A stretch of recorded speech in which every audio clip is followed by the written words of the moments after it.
Hey everybody, it's Tuesday. And welcome to this week's edition of Hook, Line, and Striker. I'm Josh. And I'm Emily, and I gotta make sure to turn your phone off. Yeah, the sound of my phone off. I need to put one of the little, please turn off your cell phones like they have in the theater. The alert is just that we're going live, as if I did not know that. That's really funny. But with that being said, that is a really great point, because for those of you who are watching and listening and taking part in this at home, you are able to then turn those alerts on, so that just like what happened to my phone is able to happen to you. And then you are able to remember that we are here talking fishing every Tuesday and Thursday and having a great time. Well, and that's funny you say that, because the last couple of weeks we haven't, because one, we were in Hayward and we had really garbage Wi-Fi there, which is fine, because we were able to put our phones down for a second and actually fish, which was a good thing, because we really had to focus on fishing that week. And then we're moving, and so we get busy doing stuff, but once we get into the swing of things here, we get up towards that Anago area, then we'll be back on our regular schedule. Plus summer will be winding down. We'll be starting to talk about ice fishing, but until then, it's still July. It's still July. But with that, we had kind of some crazy spring patterns coming into this part of summer. And fish have been kind of hard to keep track of, I guess, to follow. They've been all kinds of crazy patterns. So I'm sure we'll talk a little bit about that. But I would say that fish are definitely at the point where they're falling into those summer patterns. Yeah, summer fishing is upon us. We weed edges are good, and structure is good, and water temps is stabilized fairly well, and love this time of year. Probably, if I had to rank it in my top 4, it'd probably be number 3. Because you don't like the heat? Well, I mean, it's ice fishing, and then it's fall fishing, and then it's summer pattern. And spring fishing can be good, but it can be really awful. Just depends on the weather. So that's why spring just has to follow up ice season, and that's why I really like. That's the problem. Yeah. But we have been out on the Wolf River, and that has been a really great time as well. The water has been surprisingly murky, dark. Insert the word that you want here. It has been chocolate milk. Mm-hmm. Yeah, it's been a little bit weird, but hasn't really stopped the fish too much. That's true. And it's kind of funny, because we usually like to give you, tips and tricks and where they are and all that. But the funny thing is, we've been using all different colors of plastics and switching up between bug and minnow profiles. And, just kind of depending on the days, depending on what they've been biting on. And that's just kind of how it goes. Yeah. So let us know where you are around the country, and let us know how your fishing's going, because we like to put that up on the screen and chat about that a little bit. Yeah. That's true. And as we kind of talk along the whole evening, if you have questions, if you have comments, if you have things along the way, put that in the chat, because we would love to talk about that as well. Yeah, and this is a good one for questions, because we're talking to an electronics guy. So let's bring him on into the show. Matt, thanks for being here with us. Thanks for having me, Emily. It's been a great summer so far, albeit probably the windiest one I remember. I've lost my hat more than once. Oh no. So before we get into all of that kind of stuff, for those people who maybe haven't met you yet, can you tell us a little bit about yourself? Yeah, so I'm kind of north central Wisconsin. I am a fishing guide. Ice fishing, number 1, is my favorite passion. I love spring and fall fishing after that. Summer is reserved for working on boats and fishing electronics. We're pretty proud of the new age technology here. So we work on the major brands of live sonar, and then everything that goes with a boat as well. So, Ice Shack Rentals is probably where most people know us from. We're one of Wisconsin's premier sleeper shack rentals. It's a great time, I found. About 70 days of ice fishing straight. It's kind of a little bit of a slice of heaven for me, but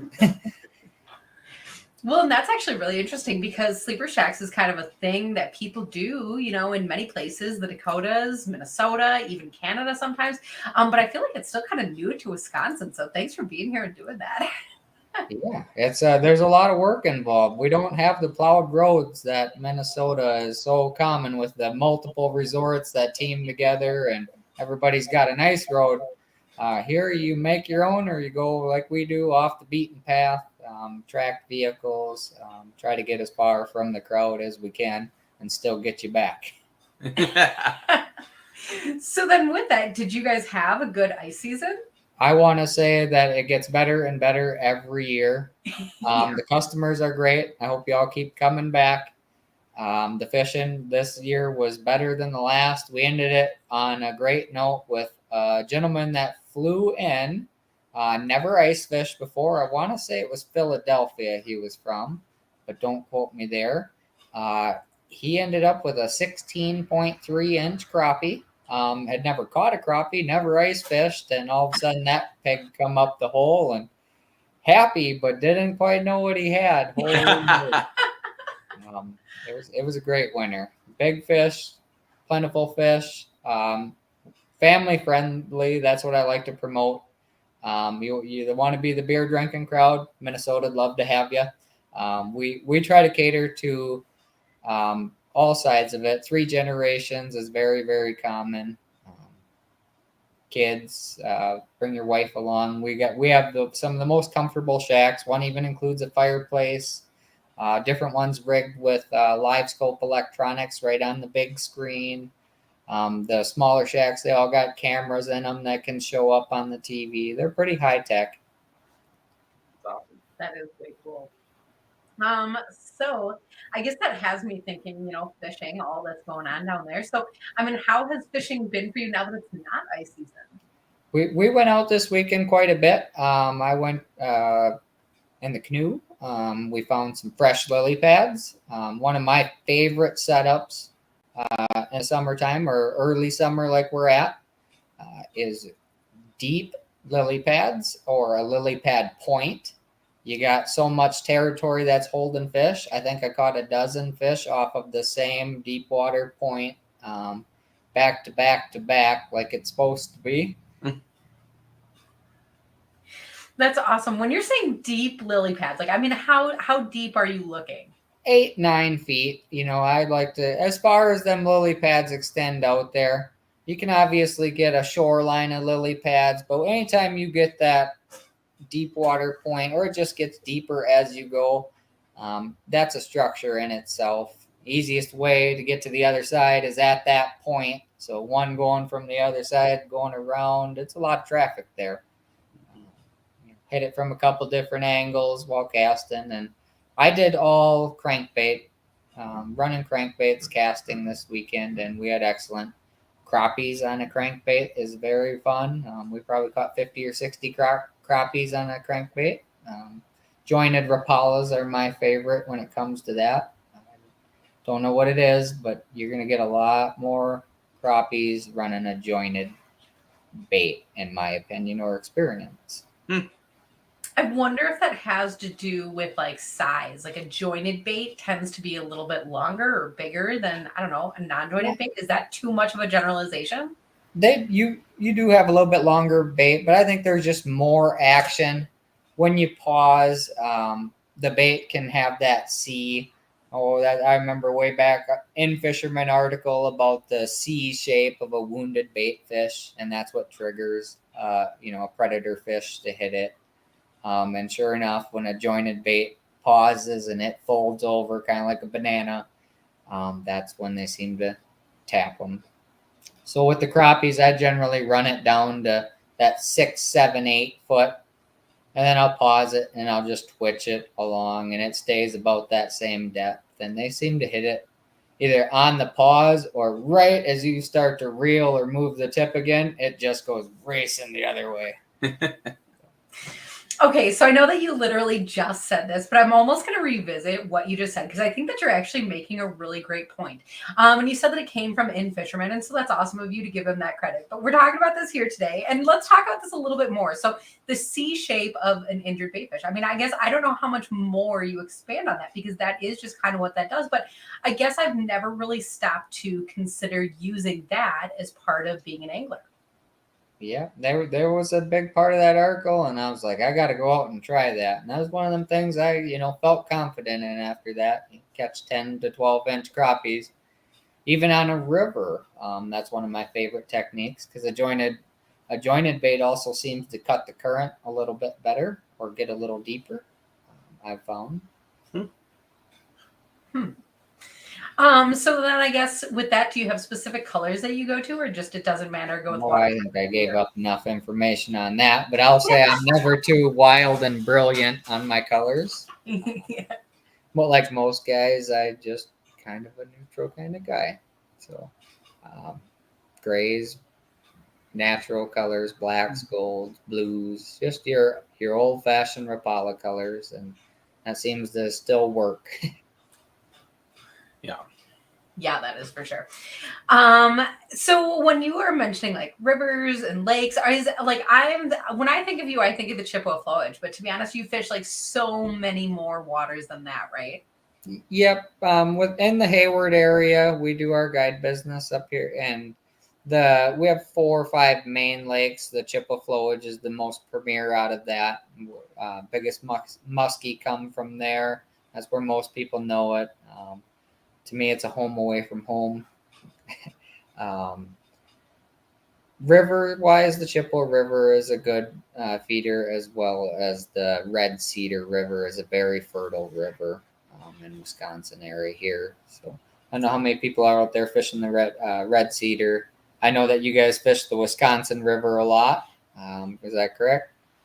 We do a little bit on the Wisconsin. We fish mostly on the Wolf. The Wolf River, that's Yeah. it. Okay. Yeah, I love river fishing. We're about to move though, so everything's about to change. Everyone, don't get used to river reports. That's what he's saying. We might have to give you guys some reports for a week or two. Yeah. Yeah. Oh my gosh, that's awesome. I do like what you're mentioning though, because when we do talk, Chippewa Flowage, and then people forget that there are other bodies of water out there, and maybe the locals like wanted to stay that way, But I mean, that is a really interesting point. That there is so much to do up in that area. And it's all across the board, from riding ATVs to canoeing and kayaking the islands. We just did that the weekend before. We went up and we stayed at Lake Chippewa Campground. Great place, and got out in the islands and fished. I seen a report, if you're on the Chippewa Flowage right now, I seen a report of a mud bog floating between the Banana Islands. So be careful. That's a nice straight shot that everybody's used to traveling full speed through. And now a mud bog is a bog that floats to the surface with no trees on it. And it's brown, so it's not exactly, hey, look at me. You never see it till it's too late. So heads up if you're going to be on the Chippewa Flowage this week. Keep your eyes open. Always some goodies popping up there.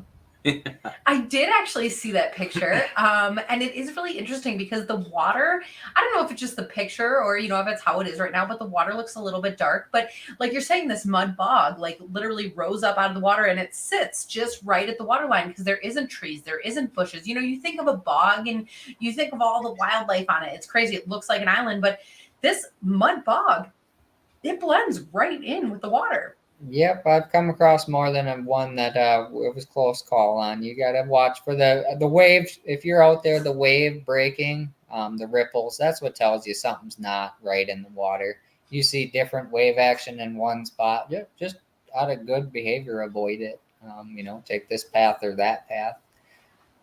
Mud bogs, though, it might sink back tomorrow. It might, be 18 inches under the surface, and that's just bad luck.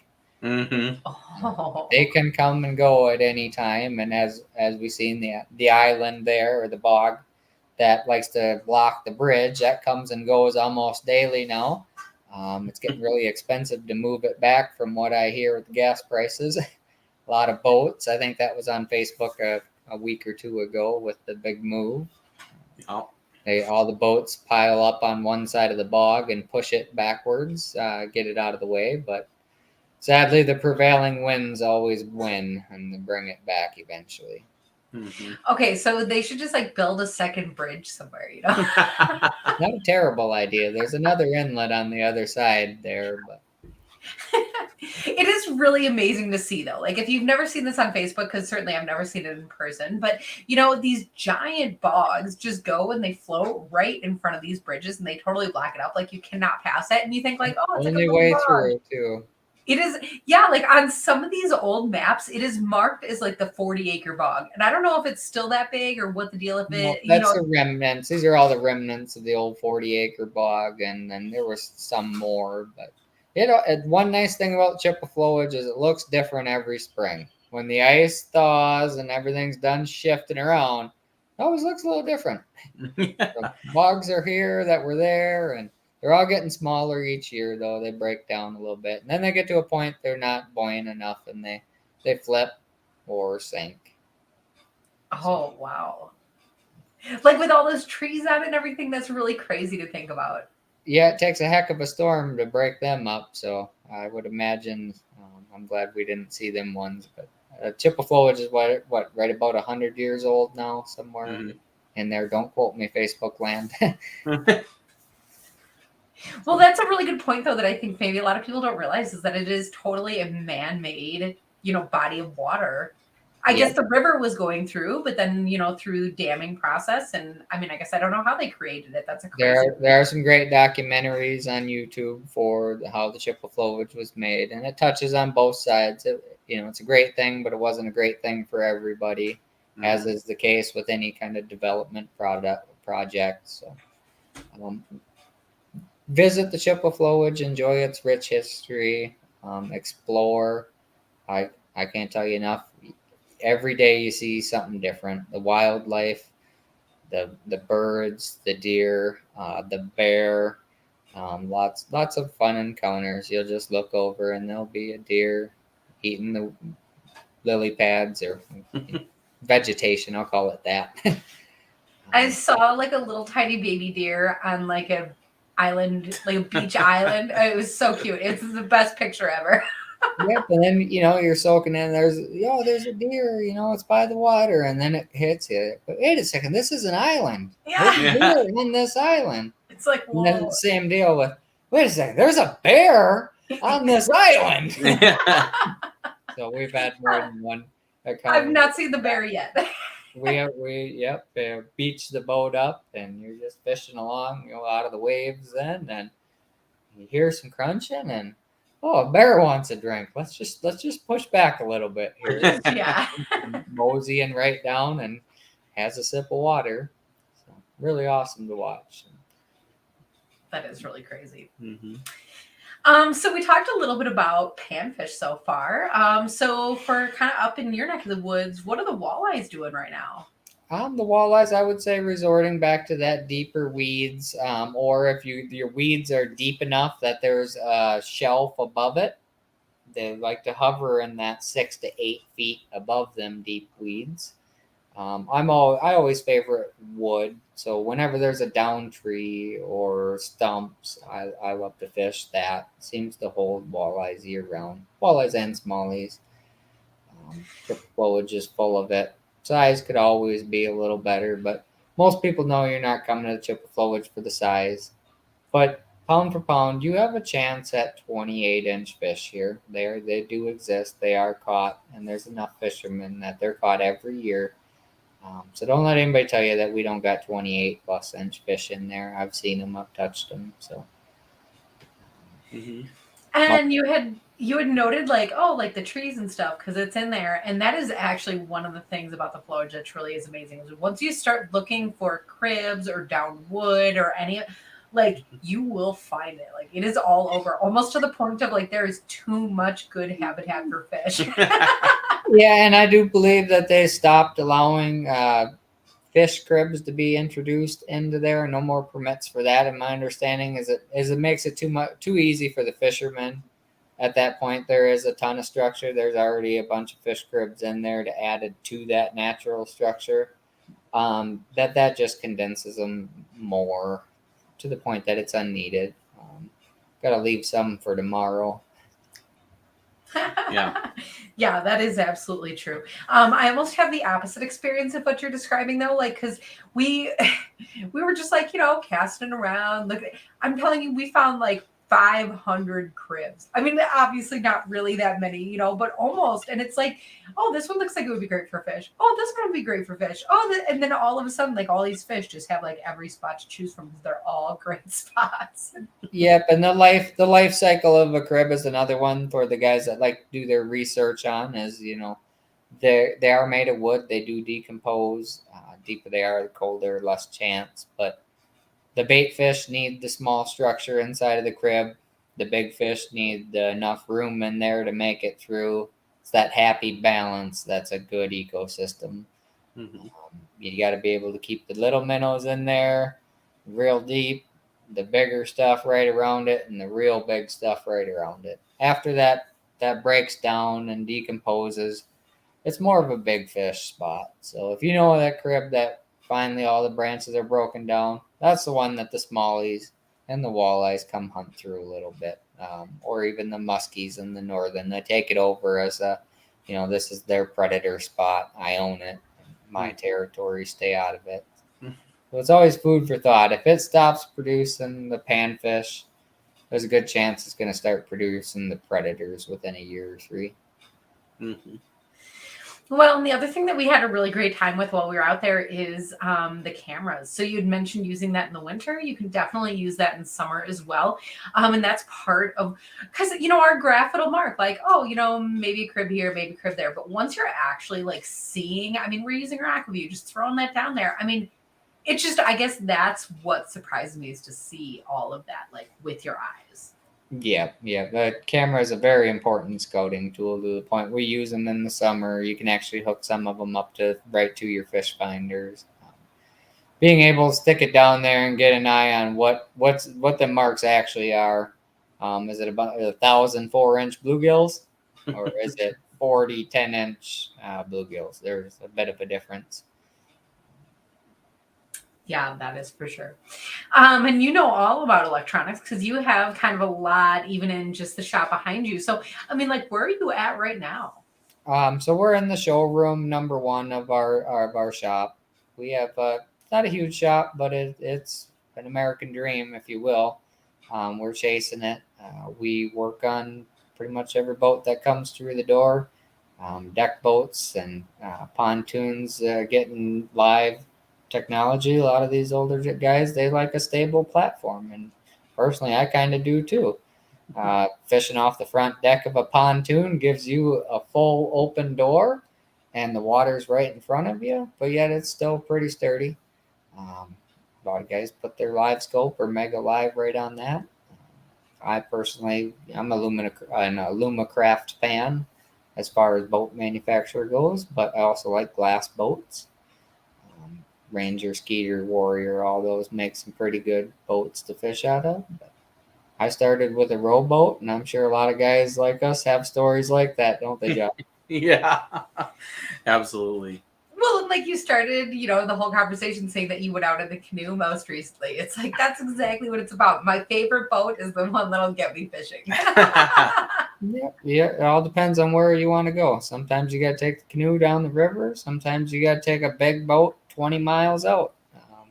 Where do you want to go to catch some fish? Mm-hmm. But then your shop is actually in Chippewa Falls, right? Yeah, yep. So we have 2 different locations of what we do things. We cater to a lot of the city crowd, and with the highways right here in Chippewa, it's a great way. We have boats drive from Illinois, Indiana, Iowa's really popular, as well as Minnesota, the Dakotas. We're more of a drive-to destination, catering to multi-graphs, multi-live technologies, getting the most out of it. And then we do on-the-water training like a lot of other great install shops do, is we'll go right out on the water and make sure you know how to use it. It's one thing to get all this fancy stuff. It's another to put it to use. Well, that's actually really interesting that you say that, because the other thing I was going to ask is, what about the person who knows, maybe they're new to fishing or maybe they're not even, but they have a boat, they want to get out there, they want some kind of electronics, maybe fancy, maybe not, maybe whatever is in between that. If they have no idea what they want, how do you navigate that? Well, it's usually pretty easy to sum up. Is a lot of times you ask them if they, what kind of boat they're fishing out of. You get a feel for it. Next, are you going to be fishing with kids? You fish by yourself a ton? Do you go on fishing trips? Are you going to these big water lakes like a lot of guys dream to do? Feel them out, and then of course you always got to slip the, well, what is your budget in there? Because at that point you factor in all the avenues that maybe they're not thinking about. Installation costs or extra hardware or something like a Humminbird. It doesn't come with fuse. All the little things are what get you. So we're able to give them a more accurate cost of what their budget can get them. Then, of course, do you already have one brand that you're trying to work with? Do you want to do a brand here and a brand for that? A lot of people are doing the mixed branding now. Nothing wrong with that. I know boats running 3 or 4 different makes of graphs on there. My boat personally has 2 different ones, so there's always that. Is there an advantage to that, or just preference, or you just? Some have their strengths and weaknesses, and a lot of the walleye crowd have Minn Kota trolling motors, and a Minn Kota is kind of suited to work with a Humminbird product. They're the same parent company, Johnson Outdoors, great company by the way. They have Link, which will let you link your trolling motor right to your graph, and it will drive it to a spot or follow a line on a map. If you want to stay 17 feet deep on the map, it will follow that contour in either direction. And then even just the ability to spot lock, push a button, it's going to keep you right in your spot within 3 feet. And these new motors, they're not the thing of the past anymore. They're pretty accurate. 3 feet is we've sturgeon fished in the river current with spot lock. And I personally feel like spot lock in the river is safer than an anchor in the river. I always touch on that one with guys. Is a lot of things can run into your anchor rope line, and that doesn't happen so much with spot lock. Sure, it can shut off, but you're hopefully paying attention and on your toes. But I personally had something, likely a log in my anchor rope on a river, and that changed my mind about anchoring in a river. Yeah. To be honest, yeah, I had not thought about that yet because we've had the luxury of using spot lock for quite some time and almost never use our rope anchors anymore. But really, really great point for people who are learning. Also, Jeff here has a question saying, if you could buy just one unit, what would it be? And then I'm going to ask why. Oh, sure. Oh, that's pretty tough. I cut my teeth with Garmin. I'm still a Garmin fanboy, as some people would say. But that's where my knowledge base is. That's where I devoted to learn every product in and out. There's a lot of manuals in a Garmin product, and I devoted my time to learning them. I think the livescope is one of the best live sonars on the market.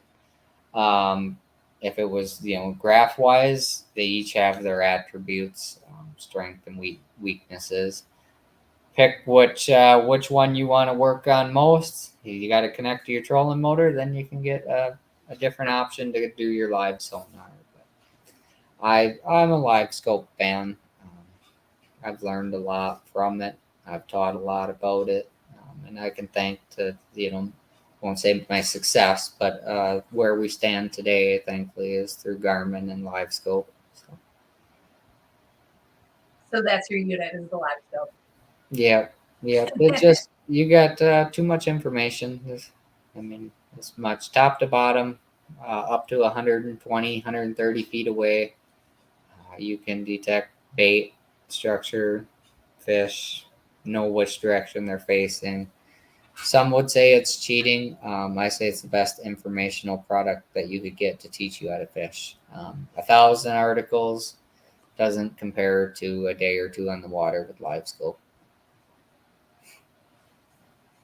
Look at Josh's face. I'm just looking in the camera. I'm not even turning my face.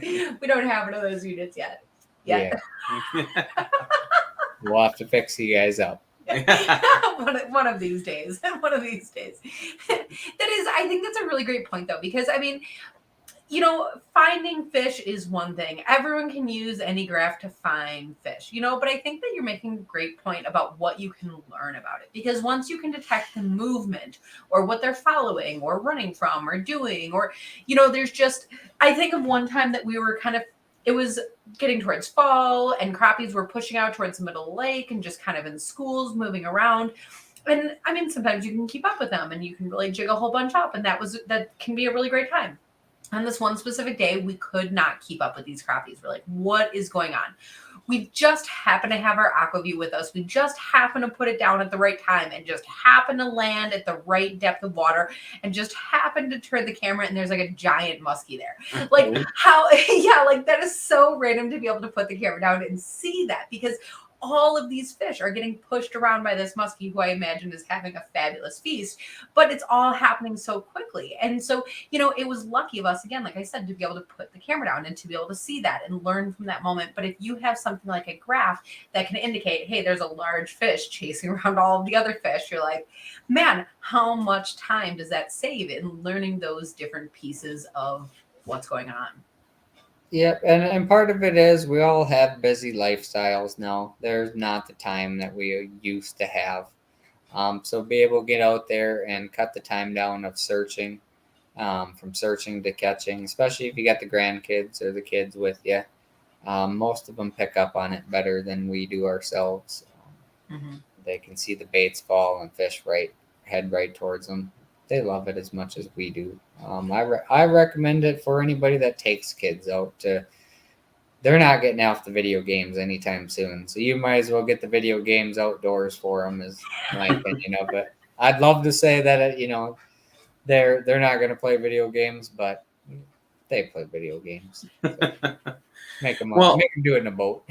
Well, and that live technology, like you said, like a couple days out on the water, you learn so much, and it's, you know, we all listen to and have read about and hear about the puzzle pieces, right? You have to put your puzzle pieces together when you're out on the water, and you take in your temperature and you take in the weather and this and that. But the live scope, in my mind, is like I'm a fairly decent angler. You know, Emily's probably a little bit better than me, but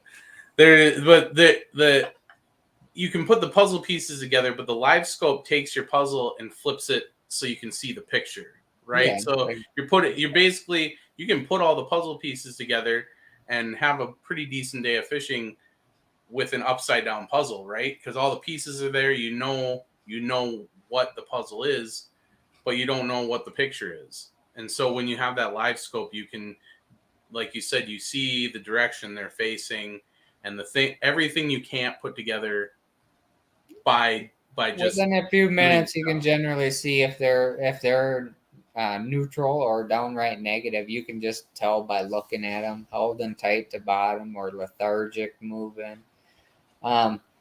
When you see them physically moving around on the screen, they're in a feeding mood. They're going to go get your bait if they can. So that's the kind of stuff you want to see. If they're all just tucked right to structure or laying flat across the bottom, that's not the day to be out fishing. Be catching up on the honey-do list instead. But when that fish is actively moving across the screen, that's a good indication it's an eater. It will eat something if you drop it in front of it.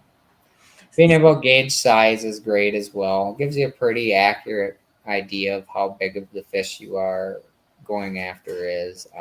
How far off a bottom can give you an idea. Well, it's not a perch if it's 4 feet off the bottom. And bass are kind of just a round ball, maybe a little elongated.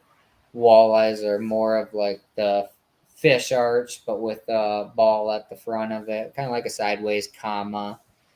So they all have their individual shapes. Crappie is kind of like a diamond shape. They got such tall fins on them. They show more like a diamond. Bluegills are just little peas. Just a little pea sitting there waiting to be caught. So they all got their individual shapes that help you learn them. Teardrops are catfish. Time on the water. Yeah. That's really interesting. So you're talking about, you know, the fish, if they're biting or if they're not. And one of the things that we've always heard, I guess, historically or in the past or whatever, is, oh, if the fish aren't biting here, just go and find where they are. But there's always biting fish somewhere. You just got to find them. So, I mean, I guess in your experience with the graph, are there days where there just none are biting, or is that holding true that there's always going to be a group that will eat? I am on the belief that the amount of time you spend looking for that group to find them is the exact amount of time it needed for them to start biting. That's probably the best, most correct answer.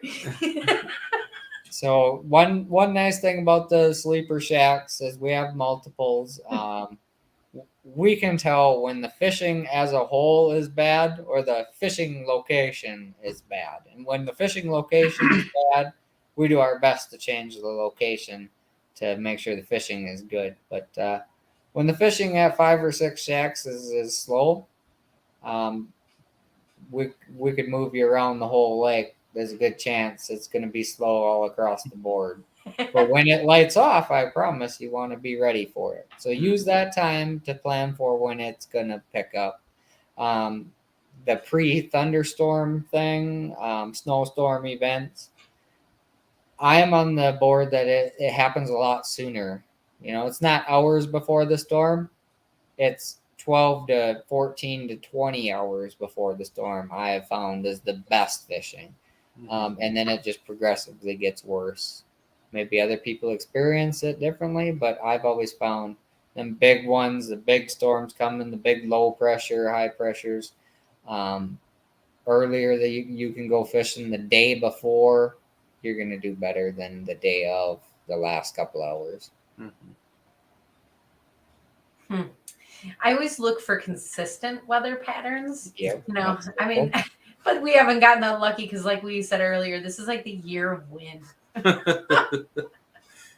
Yeah, you'd have to look at 2021 or 2020 to find a good pattern for the weather. I can barely remember good weather patterns. Yeah, no, I'm kidding. Oh my gosh. So what Mm-hmm. Is there anything new that's coming out? You betcha. You couldn't have picked a better day to ask because old Hummingbird's dropping a bomb tomorrow. Internet land and all their sleuths, they never take a break. So as soon as they found out a release today, they went digging. And I'm not going to be the guy to drop out, what they're going to release tomorrow. But that's okay. Nobody will hear this till tomorrow. On your social media tomorrow. So keep Hummingbird. Make sure you got the page up and you like and follow it. You'll get notified on what they're planning to release. So is this like a 6 a.m. thing or like a noon, or I have to wait till dinner? I think their post today didn't even come up until 10 or 11. So they may run on bankers hours. Looks to be some pretty neat technology coming our way. Will it help everybody? No, but if you're a bass fisherman or run a bass fishing style trolling motor, there's a good chance you'll probably want one as of tomorrow. Nice. Oh my gosh, awesome. I'm excited. So we should have you on again tomorrow. Post-release. Oh my gosh, maybe like in a few weeks when people see what this is, and then we can learn about it. That'd be awesome.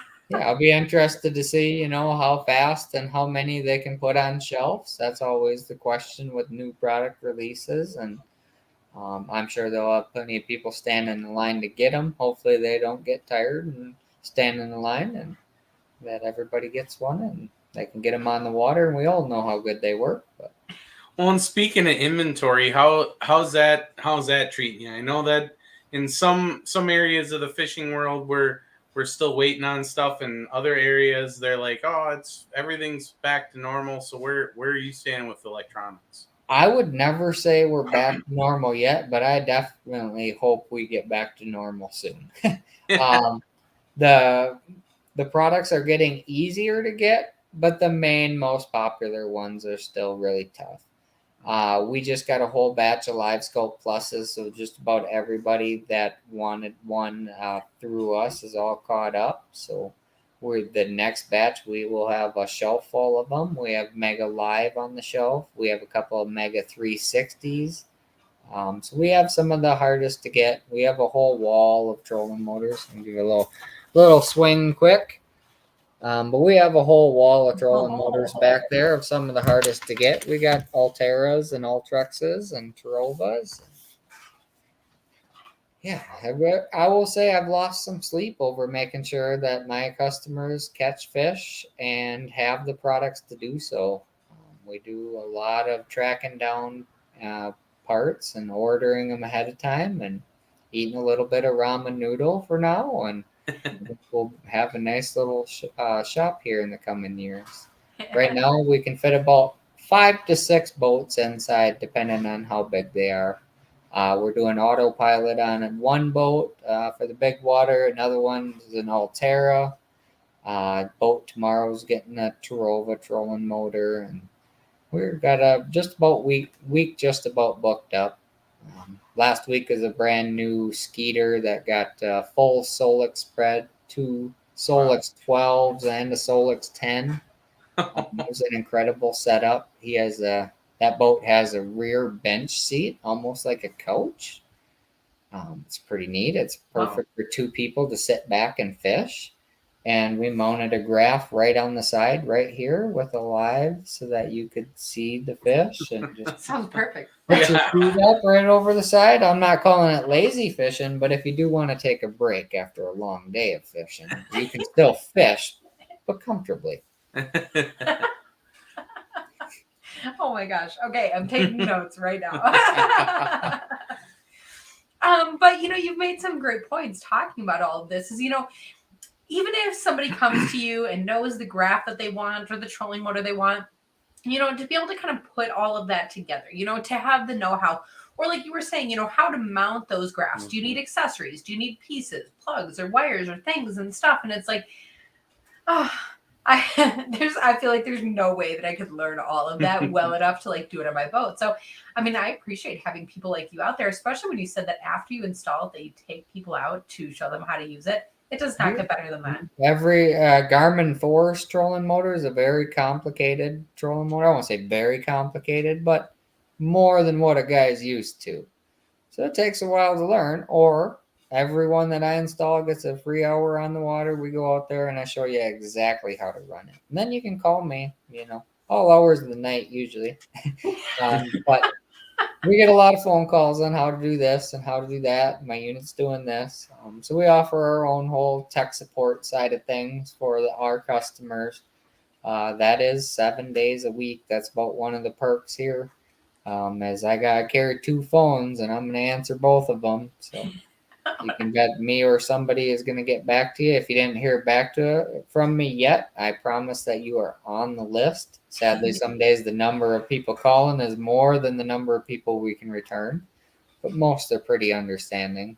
Popular products and popular shop. Yeah. Yeah, that is true. And then as far as your location there, I know that we've talked about all kinds of electronics. As far as other boating stuff, do you have like other stuff do you have other stuff in the shop?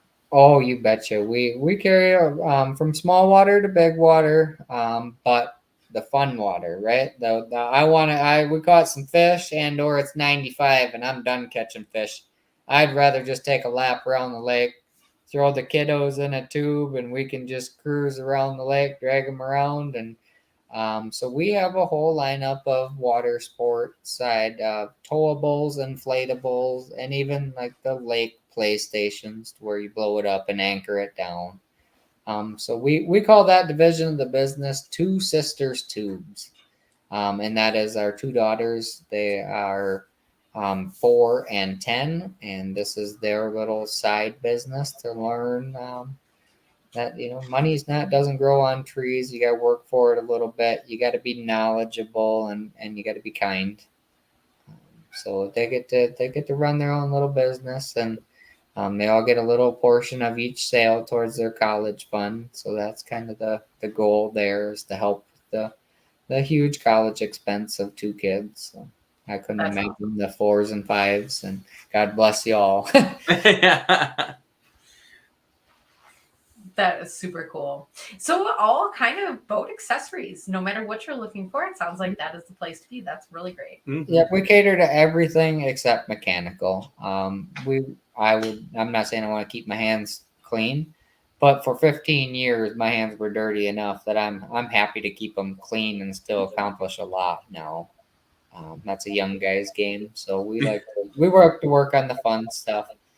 We've had some pretty successful boats that have won a few tournaments out there.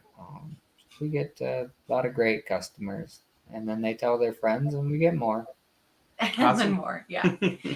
And then I imagine, as we go through the seasons, all that kind of boat stuff, that's great. But then winter comes along.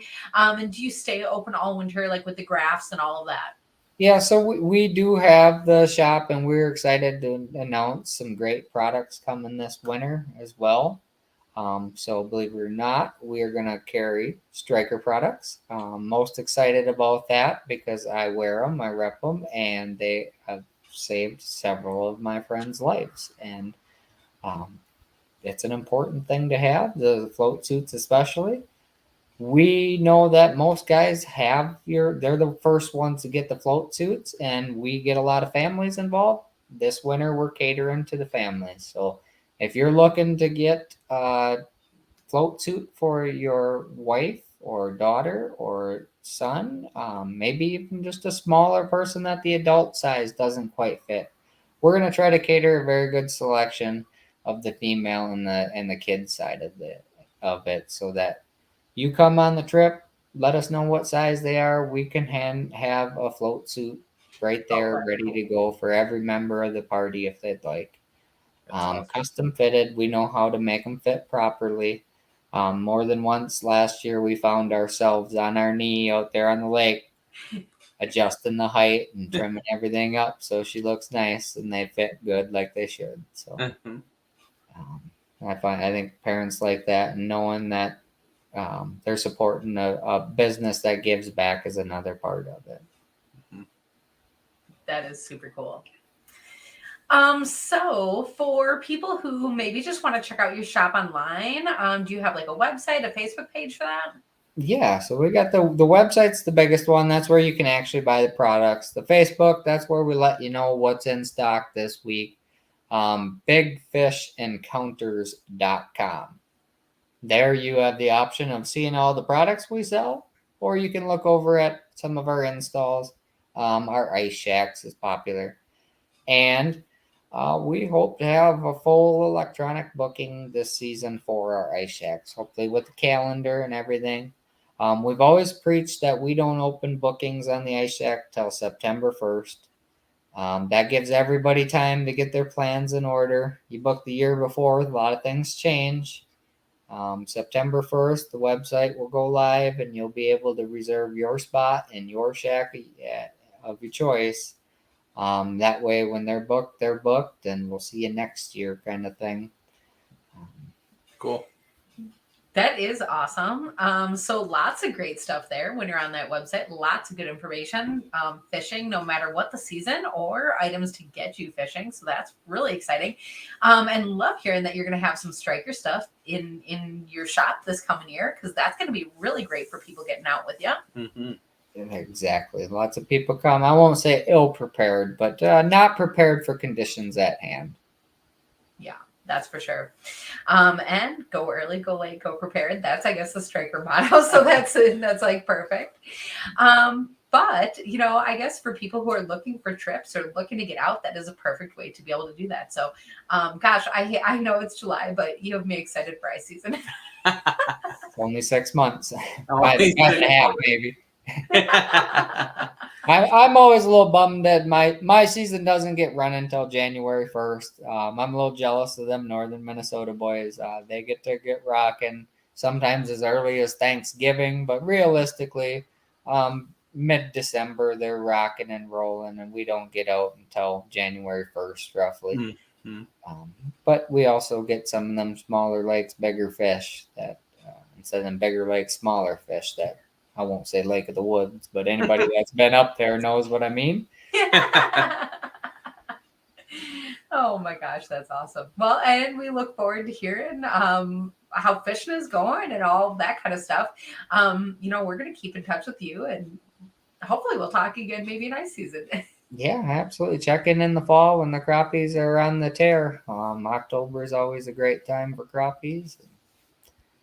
We start working on the shacks again in October for get them ready for the season, and it's all fun after that. Oh, that's awesome. Yeah. Well, I have to say, thanks so much for being here and talking about all this with us tonight. Yeah, thank you. I hope everybody uses some of the secrets I gave up. They're my go-tos. Yeah.